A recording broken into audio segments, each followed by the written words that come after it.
Hey everyone, I'm Brenda Edwards. Life has a way of throwing some serious curveballs, and maybe my story can help someone else dealing with family drama. You're really going to do that here. My brother-in-law James shoots me his usual judgmental look as I quietly check my blood sugar before our weekly family dinner. I've managed type 1 diabetes since I was 8 years old. But ever since I married Michael last year, James acts like I'm putting on a show. James, she needs to do this, Michael says, though I can hear the wariness in his voice. Defending me has started to wear him down. I just think it's a bit dramatic. My friend's cousin has diabetes, and she manages just fine without making it everyone's problem. James mutters. I focus on adjusting my insulin pump, biting my tongue. After 10 years in marketing management, I've learned which battles to pick. My sister Emma gets it though. She texted me earlier. Need backup at the Peterson Circus tonight. Well, Brenda dear, my mother-in-law, Diana, smiles with that sugary tone that grates my nerves. Have you tried those natural remedies I sent you? My yoga instructor swears by them. Maybe if you worked harder on your diet. Mom, the doctor said. Michael begins, but James cuts him off, waving dismissively. His latest business venture tanked, but somehow he's an expert on everything. Doctors are all in Big Pharma's pocket. Brenda's young. She should be able to control this with lifestyle changes. And speaking of lifestyle, Diana chimes in. When are you two planning to give me grandchildren? I'm concerned about Brenda's condition. Beside me, I feel Michael tense. We're focusing on our careers right now, Mom. Later that night, Emma calls. How bad was it? The usual. James basically called me a drug addict, and Diana's worried my defective genes might taint her grandchildren. What did Michael say? I sigh, glancing at our bedroom door where I can hear Michael talking to his mom on the phone. He's trying, but I don't know him. Last month, he actually asked if I could do my injections in private. Apparently, it makes his family uncomfortable. That's messed up, sis. This isn't normal. They don't get to question your literal medical condition. Family doesn't mean they can treat you like this. Emma's voice is firm. James is just bitter because he can't keep a business running for 6 months. And Diana's been enabling his garbage behavior since forever. I hear Michael wrapping up his call. I've got to go. Thanks for being my sanity check. Always here for you, sis, and Brenda, don't let them make you doubt yourself. You've handled this disease like a boss for 20 years. They don't get to rewrite that story. As I hang up, Michael comes in, looking troubled. Mom thinks we should come over more. She says we're becoming distant. I close my eyes and take a deep breath. Sometimes I wonder if this is what family should feel like, constantly defending yourself against people who should support you. Hey sis, I call Emma the next day. Something feels off. My sugar readings have been all over the place this week. What do you mean? Her concern comes through loud and clear. Ever since James started coming over to check in while Michael's at his conference, things feel weird. Yesterday, my sugar spiked to 300, even after my usual dose. He's been coming over. Emma sounds alarmed. Yeah, claims he's checking in since there have been break-ins nearby. Michael even gave him a spare key. I add, security's coming to install cameras today. Later that week, I'm struggling to stay conscious at my desk. My vision blurs, my thoughts muddle. A coworker notices and grabs my arm. Brenda, you look terrible. Your hands are shaking. I barely manage to check my glucometer. It reads 450. That's impossible, I whisper, feeling my knees give out. The rest is a blur. Sirens, paramedics, bright hospital lights, voices saying words like severe hyperglycemia, and could have died. When I wake up in the ICU, Michael is by my side, clutching my hand, his face pale and stricken. Baby, I'm so sorry. I should have listened. James.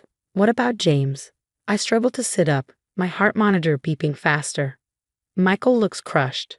The security footage. Emma checked it while you were unconscious. He's been replacing your insulin with water.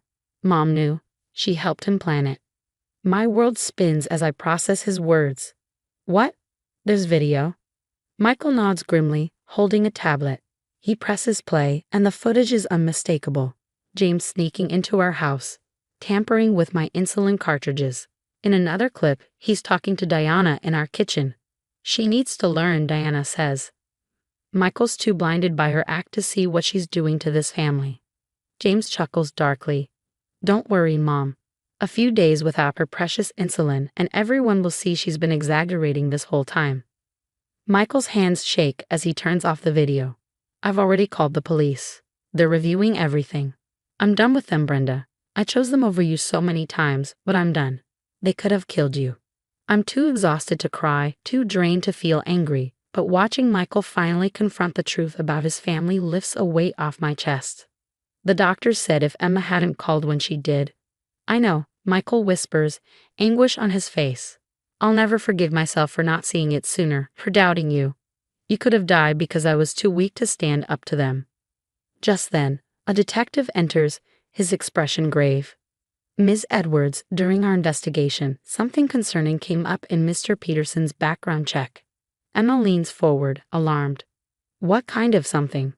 Several complaints from former business partners, the detective explains. Accusations of sabotage, fraud. That tracks, Michael mutters. Anyone in his circle who succeeded suddenly had accidents, lost key files, or dealt with corrupted equipment. It was always suspicious, but no one could prove anything. My phone buzzes with a message from James's former business partner. Heard what happened. He did the same to me. Sabotaged my car brakes after I refused to sign over my shares. I have proof this time. Emma shows me her own findings. Brenda, look at these bank statements, she says, flipping through account records she managed to pull. Transfers of hundreds of thousands, all going to James' failed ventures. Michael's face crumples. Our dad has dementia. Mom has power of attorney, but she's been helping James siphon money from his own father's accounts. Just then, a nurse peeks in. Ms. Edwards, James Peterson is here. He says he needs to apologize. No, my voice is stronger than I feel. I don't want to see him. But it's too late. James pushes past the nurse, his eyes red and frantic. Brenda, please. I never meant. I just wanted to prove. Prove what? I snap, the fury breaking through my exhaustion. That I'm faking. Congratulations, you nearly killed me. You don't understand. Mom convinced me that. Get out, Michael says, standing between us, his voice ice cold. Out before I call security. Come on, Mike, we're family. Family? Michael's voice cracks. You tried to murder my wife, and now I find out you've been stealing from Dad? Mom's been covering up for you this whole time. It wasn't stealing. Dad would have wanted to help me succeed. Emma scoffs. Like you helped all your business partners succeed. James's face shifts and the familiar sneer returns. Little Miss Success Story, he snarls at me. You have no idea what it's like to fail, to watch everyone else succeed while you're stuck. So yeah, maybe I tried to knock you down a peg. To eliminate the competition, I asked, disgusted, starting with your own father? Everything I did for this family, James hisses. No, Michael says quietly, heartbreak written across his face. Everything you did for yourself, and Mom enabled it all.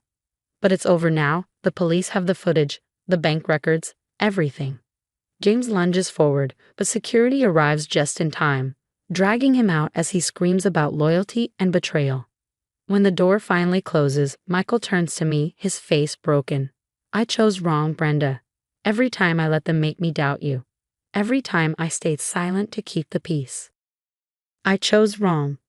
But never again, I say, taking Michael's hand as we watch James being led out of the hospital in handcuffs.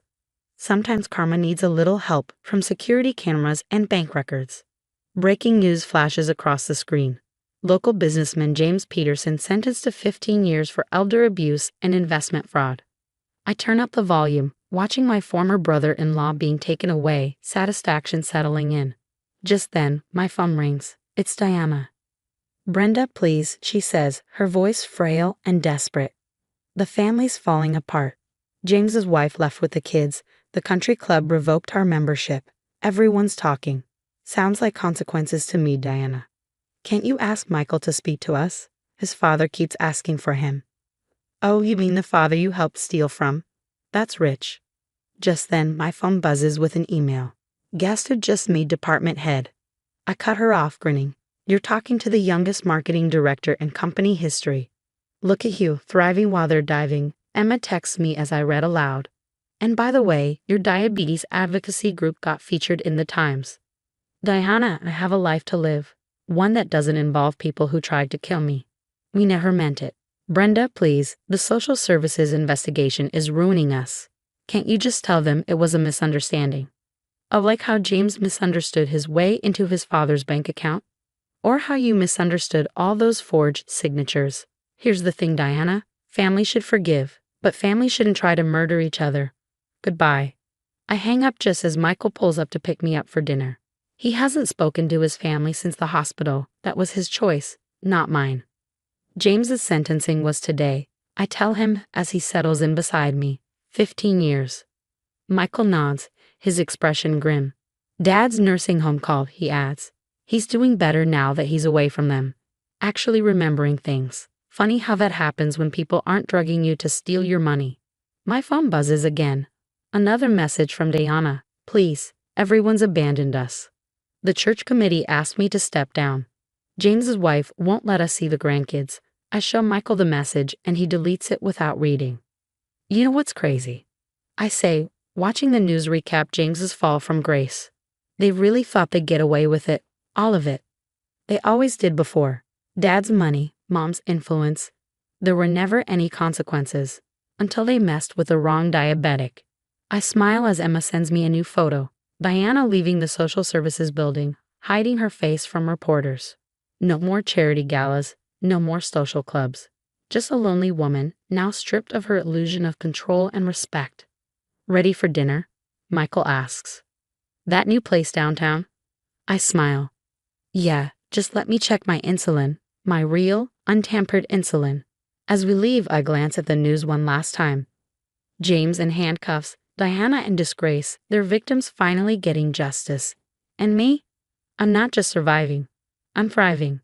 Sometimes the best revenge isn't what you do to toxic people, it's living your best life while karma does the heavy lifting.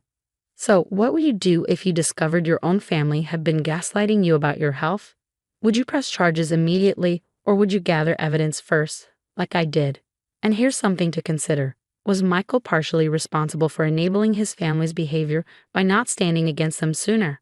Should he have seen the red flags?